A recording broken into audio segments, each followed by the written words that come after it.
Hi, welcome to Entre Nosotros on CCP TV, the educational channel of Community College of Philadelphia. I'm your host, Gilberto Gonzalez. Today our conversation will be about El Concilio, the oldest Latino organization in the state of Pennsylvania. But first, let's get to know the Executive Director, Joanna Otero. Welcome, Joanna. Thank you. Thank you for having me here today. First, I would like to learn a little bit about you, like where you were raised, born, Sure. where you grew up. Sure. Well, I'm a native of Philadelphia, actually, born and raised in Philadelphia. I actually grew up on Lawrence, Indiana, very a block away from that famous book called Third in Indiana. Wow. That was, that's where I grew up. I was there all my life, and I still have family there now. I attended school, parochial archdiocesan school, San Buenaventura, St. Bonaventure's, which closed about 15 years ago. Where's that located? And that is actually located on 9th and Canberra. Okay. And that was my parish, the school from like kindergarten to 8th grade. And then I went on to Little Flower High School for girls, where, I attended high school. I have 2 children. I have a daughter and a son. My daughter is a college student, and my son is in 5th grade. Wow. So definitely been in the neighborhood, know the area really well, participated in all kinds of events. Mm-hmm. I am a graduate from Pierce College. Oh, wow. I'm an adult learner, so I went back to school as an adult and graduated in 2007.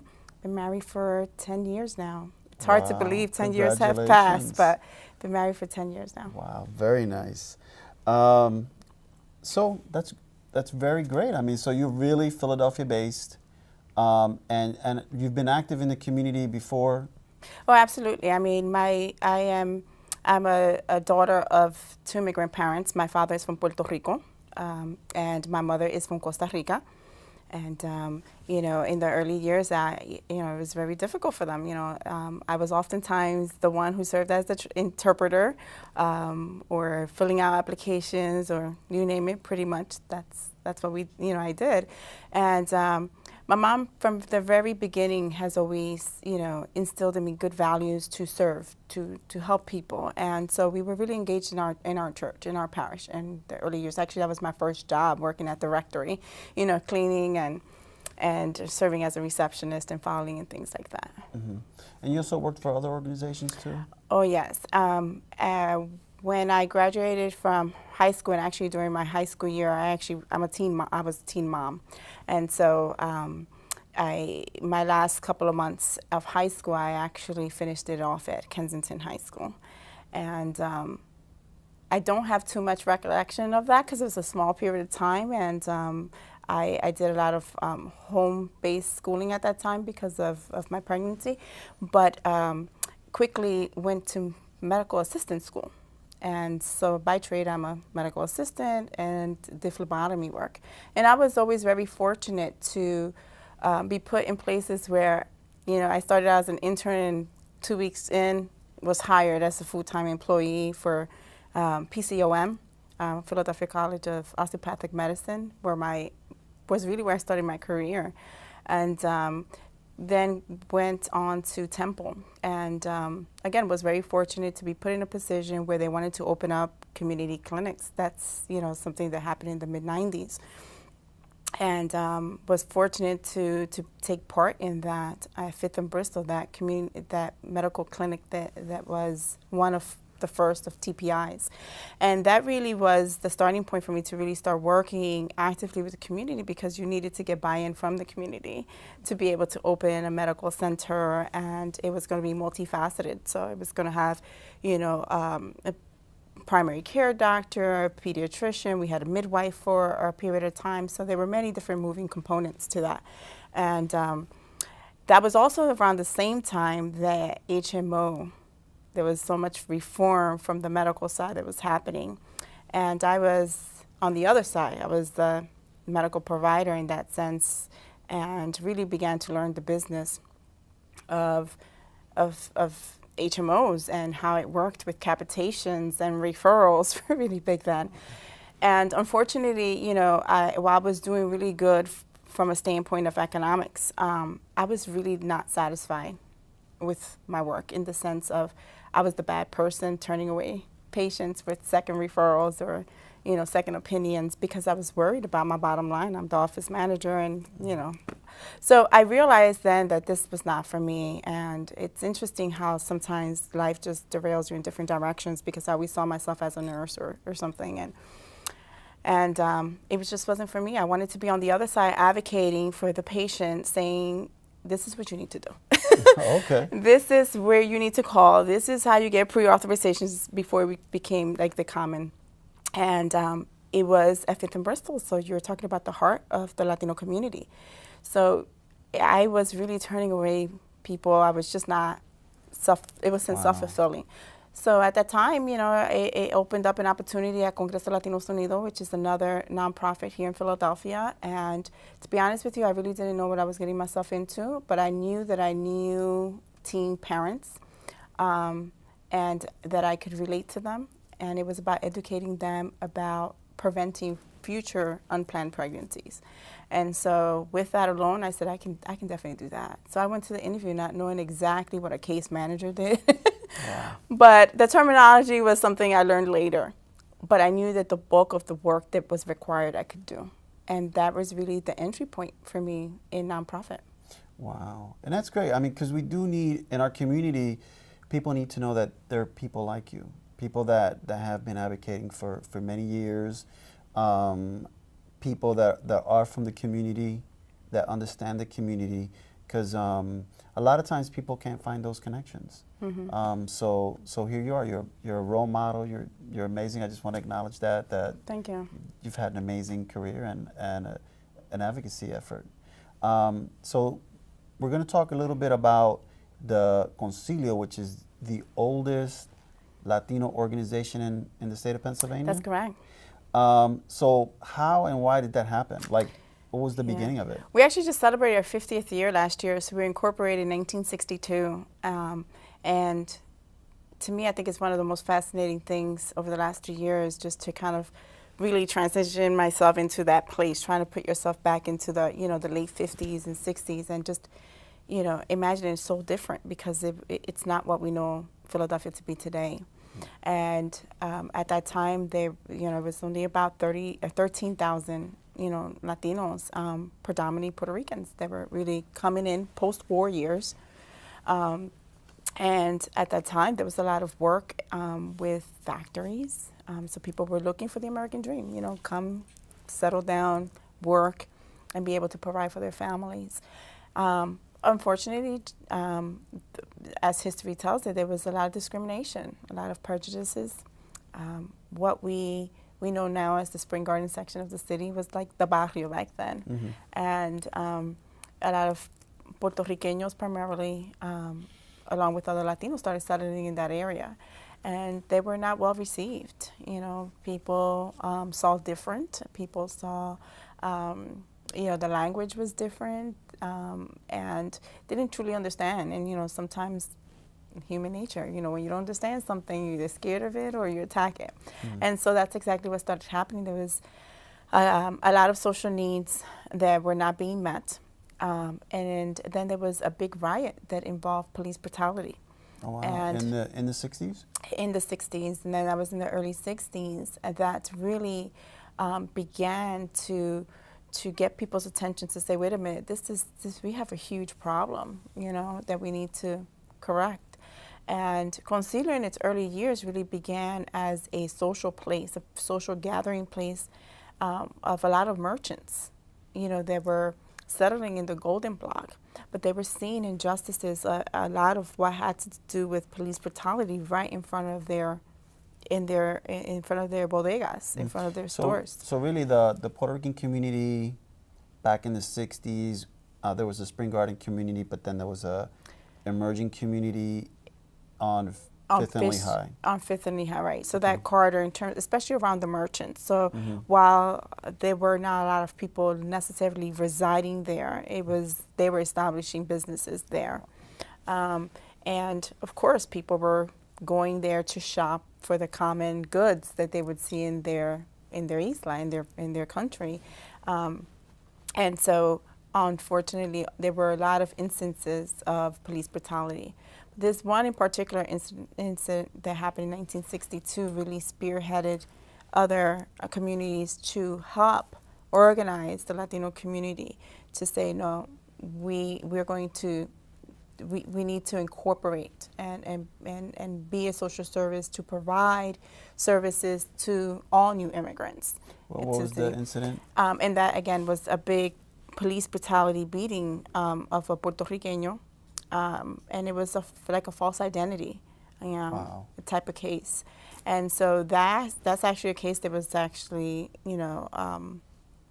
published and an incident that really called to the attention of a lot of politicians at that time, because they knew that this is not something that's just going to be, swept under the rug. It caught many people's attention.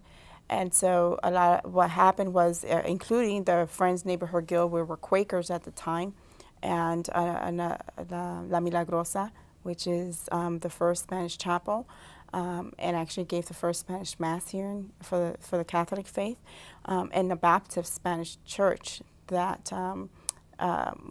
was in the Spring Garden section as well, really helped to allow the different merchants that came together to say, no, enough is enough. We need to stand together and unite. And ultimately, they started out as a social gathering to talk about issues, that happen, or social needs that were not being met. And again, educating the police and working with the politicians at that time, that in and of its own, it was a big task. Do you know some of the people that were part of this group? Right. So some of our early leaders and big businessmen at that time was Candelario Lamboy. We had also Carlos Morales, who was one of the first presidents, like the very president of Concilio. We also had Ramonita Rivera, who was very instrumental in eradicating many of the injustices in the Latino community. And there were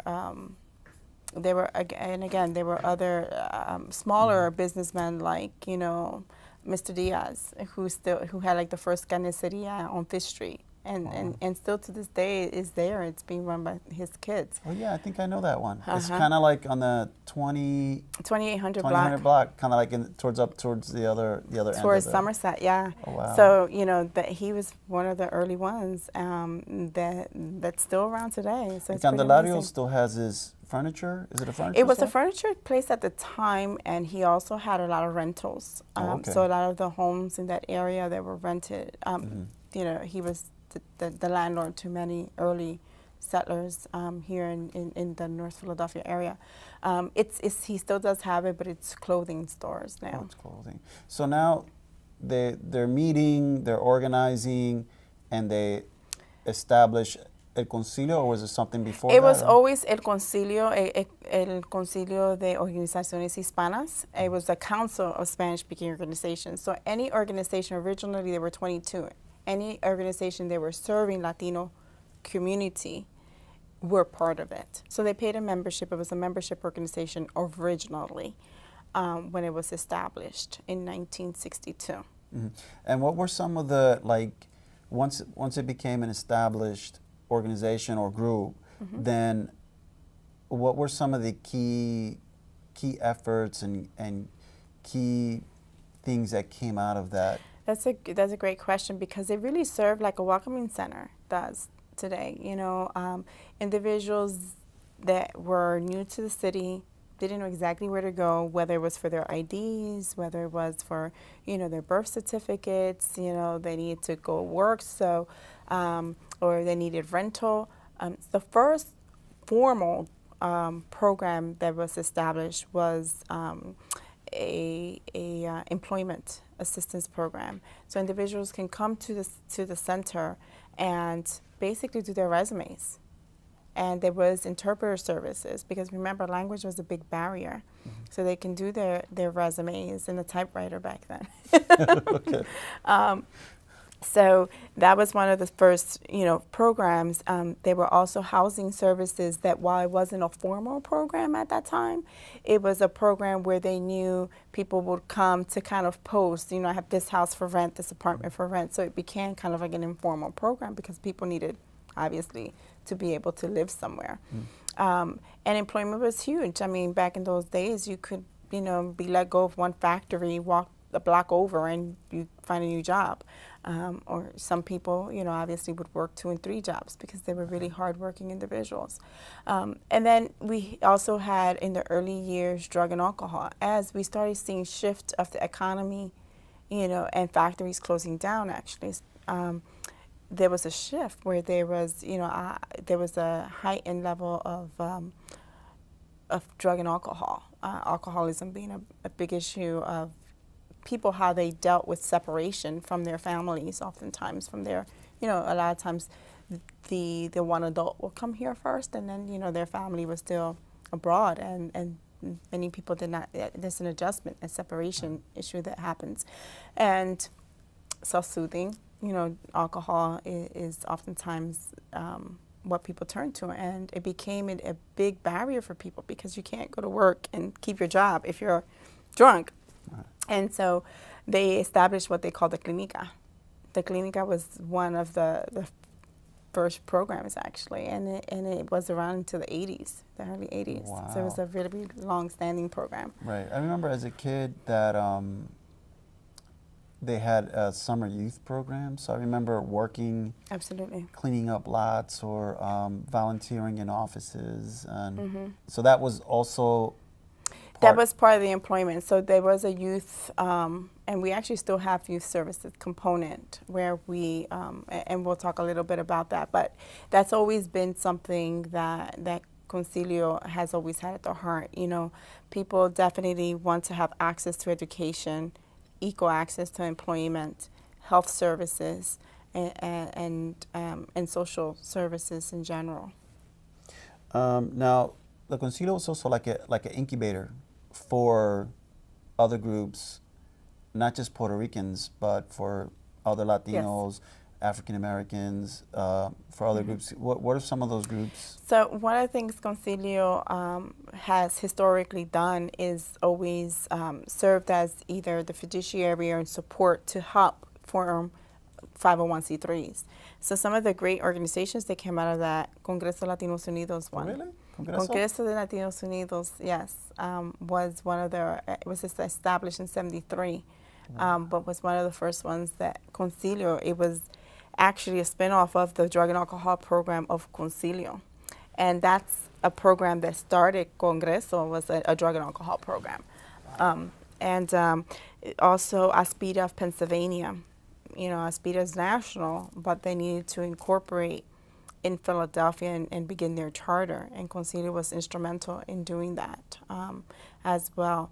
So it's always served as either a fiduciary or technical assistance type of agency up until, and even recently we've had Acción Colombia that we served. Now they're on their own, they have their own space and everything, but they were for about 6 years housed at Concilio.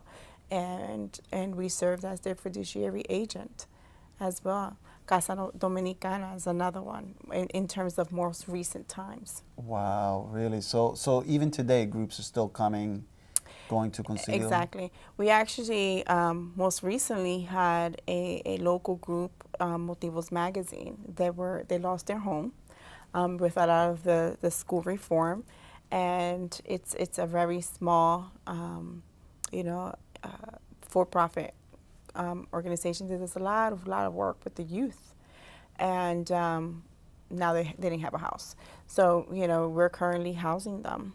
Really? Wow. Very until nice. They get back on their feet. But it's part of who Concilio is. Well, that's in a supporting beautiful communities. woven fabric of support. The other thing is like when there's natural disasters like what hit Haiti, or there's been the tsunami and major relief efforts that have been done in terms of fundraising. oftentimes Concilio is the first organization the community turns to and say, hey, can we use your space? Because historically we've always had this huge, amazing hall, banquet hall, that I think many people can relate to, whether it was a baptism, a wedding, a quinceañera, or some type of party has happened at Concilio. Rebecca, I've been married there twice. Oh, really? Too much information, but there you everyone go. I know has been married there, baptisms, sweet 16s. Yeah, lots of sweet 16s because that's really graduations. big, and graduations, or you name it. So there's always, it's interesting to hear from different people in the community, because whether it's a beef and beer fundraiser that was done by the Baptist, church for, parishioner that, is ill or something, to you just never know when you drop the word concilio, it resonates, and people have different connections to it. But it's always been a point of contact, I think, for the community to have access to services. And if we don't provide it, we are also really big on partnership and collaboration. So if we're not, if we don't provide a certain program, okay, but Esperanza, has this type of program, or Congreso, APM, and building those bridges, I think, are really important. Very nice. Now, where is Concilio today? Well, over the last, I've been there now 3 years, believe it or not. It seems like just yesterday, but it's in a good place in the sense that we have an array of different programs, but are more strategic. Obviously, every nonprofit has to really look at their portfolio and say, what did we do well with, and what's important to the mission of the organization. And so right now we're in the process of strategic planning. So board development it's a big piece of that, and we've had some new board members, which we're really excited about. The other is the fact that we've done a lot of program development. Program development to focus more child being centric. And some of the programs that we provide are adoptions and foster care. And that is a huge program of Concilio. And so what we've tried to redesign is really, when we look at foster care and when we look at families, obviously it cannot be siloed. There's an array of, or a continuum of services that are needed for that family to either reunite because it's in the best interest of that child, or unfortunately in some cases is adoption. So what's the alternative in terms of permanency, a permanent place for this child to live and grow and be nurtured and loved. And so in doing that, we've had to really look at what are the support services for the biological parents, or that family that wants to reunite, whether it's maternal or paternal grandparents or aunt or whoever. And what are those services? So oftentimes it's housing. You can't reunite any family without permanent housing, Right. or sustainable housing, I should say. Employment is a big one. So you mentioned the youth services component, which we have a youth services summer program, and it runs for 6 weeks. We have 25 children or youth from the ages of 14 to 19 if they're still in high school. And they work 20 hours a week, and they work on a project, a service learning project. Last year, our youth actually won first prize in Philadelphia. Oh, wow. They worked on the economic collapse of 2008, and they presented it to the city at the convention center. They have to present it, and they won first place. Wow. They did a outreach campaign. They did a panel discussion, community panel discussion, and a video. That's on our website, actually, if you want to take a look at it. So now, that's Concilio today. Where's Concilio? Where do you see Concilio tomorrow? Where do you see yourself? I mean, how has this impacted your life? So, again, Concilio really wants to be focused on strengthening the families, making sure that families have equal access to health, and education, which is really critical, for them to have a sustainable lifestyle. And so we have really put a lot of efforts again around understanding, the trauma and the implications of that for our youth, so that we can better educate our parents on parent. We have a parenting program, and a lot of the, if not all of the different workshops are really about trauma-informed practices, and that's been really important. And we have really talked about, let's go back to our roots in terms of uniting communities and utilizing what we're also known for, which are our arts and cultural events that we do, like the Hispanic Fiesta, like the Puerto Rican Day Parade, Seniors Lunch, the Three Kings event, but utilizing them as vehicles to educate the general community about issues that are impacting the Latino community, such as immigration and the importance or the need for immigration reform. Wow. Among other advocacy issues. That's all the time we have today. I would like to thank my guest, Joanna Otero, for joining me, and I would like to thank you for tuning in. You have been watching Entre Nosotros on CCP TV, the educational channel of Community College of Philadelphia. I'm your host, Gilberto Gonzalez. See you next time.